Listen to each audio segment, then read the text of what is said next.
نبی کریم صلی اللہ تعالی علیہ وآلہ وسلم کہ جو مدینے کے لوگ تھے نا، انہوں نے بڑی قربانیاں دی تھی، اپنی جگہ دی شہر میں۔ یہ مدینہ وہ واحد شہر ہے جو بغیر تلوار کے فتح ہوا۔ مدینے والوں نے کوئی بحث نہیں کی، انہوں نے گردنیں سیدھی سیدھی حضور کے قدموں پہ رکھ دی۔ مدینے والوں نے بڑی قربانیاں دی۔ مکے والے بعد میں مسلمان ہوئے، فتح مکہ کے بعد۔ فتح مکہ کے بعد نا ایک جنگ اور ہوئی، ایک جہاد اور ہوا، تو وہاں سے بہت سارا مال غنیمت آیا، بہت سارا مال غنیمت آیا۔ اسلام میں حکم ہے کہ جو آدمی نیا نیا کلمہ پڑھتا تھا نا، تو اس کے رشتہ دار اسے چھوڑ دیتے تھے، تعلق ٹوٹ جاتا تھا، تو پھر حکم دیا گیا کہ تالیف قلب کرو۔ مؤلفۃ القلوب ایک پورا عنوان ہے، ان کو مال دو تاکہ وہ گھر بنا لیں، کاروبار کر لیں۔ تو نبی کریم علیہ السلام نے نا جن لوگوں نے مکے میں تازہ کلمہ پڑھا تھا نا، ان کو ذرا مال زیادہ دیا۔ یہ بخاری مسلم ہے، حضور نے ان کو زیادہ پیسے دیے۔ مدینے کے جو نوجوان قسم کے لڑکے تھے نا چند، ان میں سے ایک دو نے کہا کہ حضور کے وہ رشتہ دار ہیں نا قریبی، تو رشتہ داروں سے پیار کرنے کا حضور حکم بھی دیتے ہیں، اس لیے نبی پاک نے ذرا توجہ زیادہ فرمائی ہے، وہ بھی عذرائے محبت۔ جیسے بندہ کہہ دیتا ہے نا کہ ماشاءاللہ اب تو اپنا بیٹا مل گیا ہے، ماشاءاللہ بھائی بھائی بیٹھے ہو اب مل کے، اس طرح عذرائے۔ سمجھ آ رہی ہے میری بات کی؟ جن لفظوں میں بات بیان کر رہا ہوں ان لفظوں میں سمجھیے گا۔ محبت کے ساتھ کہا کہ وہ اپنے ہیں نا حضور کے، اس لیے حضور کا دل چاہا ہے، حضور حکم دیتے ہیں کہ اپنوں سے صلہ رحمی کرو، اس لیے نبی پاک نے زیادہ دیا ہے۔ بس وہ ایک آدھ آدمی نے بات کر دی تو بات چلنے لگی، چلتے چلتے چلتے چلتے نا وہ بات میرے محبوب تک بھی پہنچ گئی۔ ترکی خیمے میں حضور بیٹھے تھے، تو نبی کریم علیہ السلام نے فرمایا بھائی اس طرح کرو، مکے والا کوئی بندہ نہ آئے، صرف مدینے والوں کو بلاؤ، صرف نام لے مدینے والوں کا، صرف مدینے والوں کو بلاؤ، فقط ان سے بات کرنی۔ مدینے کے لوگ آ گئے، اللہ کے حبیب نے گفتگو شروع کی۔ بات پہلے بھی ہوتی تھی پر آج رنگ نرالا تھا۔ نبی کریم علیہ السلام فرمانے لگے مدینے والوں، میں نے یہ بات سنی ہے کہ تم نے کہا ہے کہ حضور اب صلہ رحمی کی وجہ سے ان کو زیادہ نوازنے لگے ہیں۔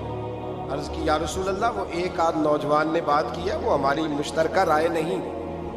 حضور علیہ السلام آج بات کرنے لگے تو آج جذبات کا رنگ نرالا تھا۔ محبوب فرمانے لگے تم کہو کہ یا رسول اللہ، مکے والوں نے تو آپ کو تکلیف دی تھی، مجبور کیا تھا مکہ چھوڑنے پہ، ہم نے پناہ دی تھی، آپ ہم نے جگہ دی تھی، اپنا شہر پیش کیا، کہو۔ مدینے کے لوگ رونے لگے، عرض کرنے لگے حضور ہم کون ہوتے ہیں اللہ کے نبی کے لیے کوئی چیز دینے والے، تو اللہ رسول کا احسان ہے کہ آپ یہاں آئے۔ حضور علیہ السلام فرمانے لگے تم کہو یا رسول اللہ صلی اللہ علیہ وسلم، یہ تو تلواریں لے کے آئے تھے بدر اور احد میں، ہم نے سینے پیش کیے تھے آپ کی حفاظت کے لیے، کہو۔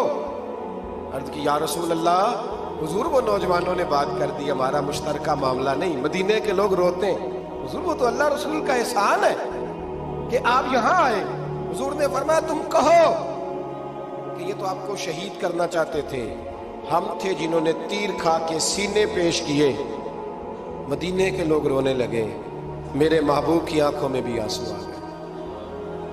دیر تک حضور آنسو بہاتے رہے، اور پھر میرے کریم رسول نے آخری جملہ کہا، آخری جملہ، اور اس جملے میں حضور نے ایک کمال کا درس امت کے لیے چھوڑا۔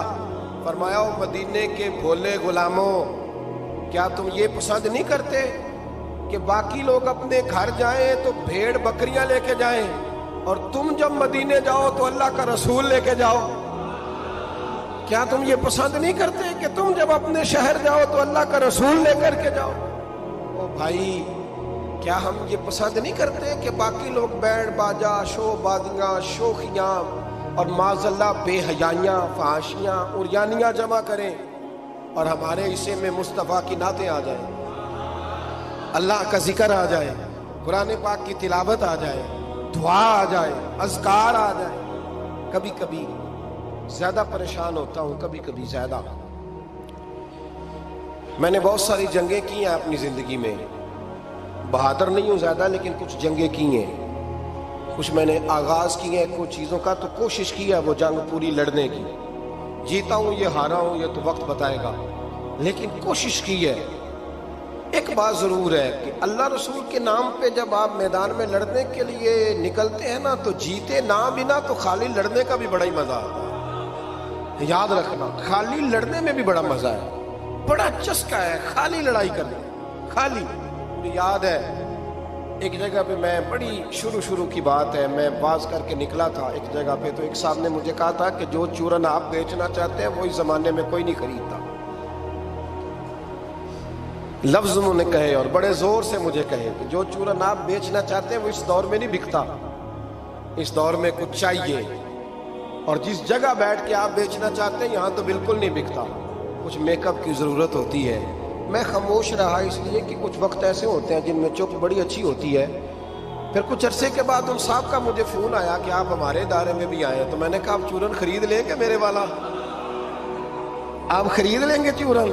کہنے لگے نہیں، آپ کو بات ابھی تک یاد ہے. تو میں نے کہا وہ آپ کی بات نے میرا حوصلہ بڑھایا تھا، آپ میرے محسن ہیں، آپ نے اچھے جملے کہے ہیں. اس لیے کہ بعض لوگوں کے جملے اور محنت کرنے کا جذبہ پیدا کرتے ہیں اور توانائی.